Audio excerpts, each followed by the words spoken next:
बिहार के चुनाव में आने वाले समय में क्या परिणाम होंगे ये तो भविष्य के गर्भ में है, लेकिन एक शख्स ने पूरे बिहार की राजनीति का ताना बाना ही एक तरह से उलझा सा दिया है। हम बात कर रहे हैं प्रशांत किशोर की।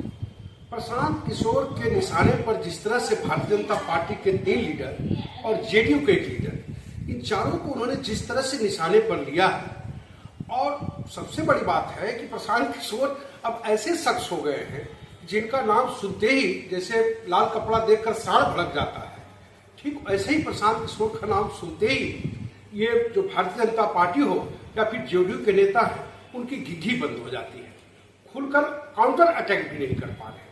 आखिर इतना बड़ा मतलब कि क्या ऐसा कुछ कर रहे हैं प्रशांत किशोर कि बीजेपी और जेडीयू से लेकर ये तमाम नेता आखिर इतनी कसमसाहट में क्यों और कोई तीखा प्रहार क्यों नहीं कर पा रहा? ये अपने आप में बिहार की राजनीति में खूब चर्चा हो रही है। और आज के डेट में आप पूरे सोशल मीडिया को खंगाल कर देखो तो एक ही शख्स नजर आएगा, उसका नाम है प्रशांत किशोर। बहरहाल आज हम पूरी जो बात करेंगे कि आखिर इतना कैसे प्रशांत किशोर इतनी हावी हो गए हैं और वही सत्तारूढ़ दल के ऊपर। ये अपने आप में है कि लगातार हमले कर रहे हैं और किसी की आवाज नहीं निकल रही।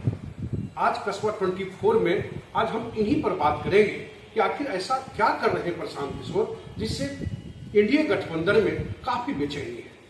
आज बेचैनी का तो आलम यह है कि 2 लीडर यानी कि ये 4 लीडर के बारे में मैंने कहा कि 3 लीडर जो भाजपा के हैं, एक है सम्राट चौधरी, दूसरे हैं संजय जायसवाल और तीसरे हैं दिलीप जायसवाल जो भारतीय जनता पार्टी के प्रदेश अध्यक्ष हैं।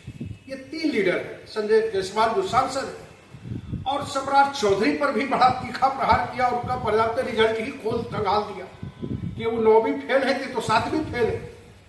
तो इस तरह से लगातार और हो क्या रहा है कि अब आप देखिए कि इन 3 और 4 एक लीडर जेडीयू के अशोक चौधरी जो माननीय मंत्री हैं, इन चारों पे हमले के बाद हो क्या रहा। अब आज आरके सिंह ने कमान संभाल ली।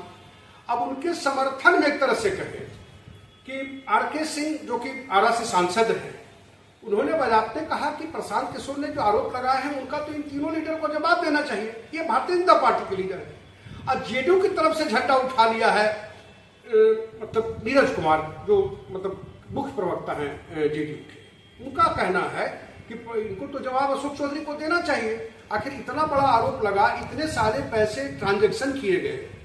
ठीक ये ट्रांजैक्शन उसी तरह से है जो लारा कंपनी में कभी लालू यादव, एक लारा नाम से लालू राबड़ी कंपनी बनी, फिर उसके बाद ट्रांसफर किए गए पैसे, ठीक उसी टाइप का है।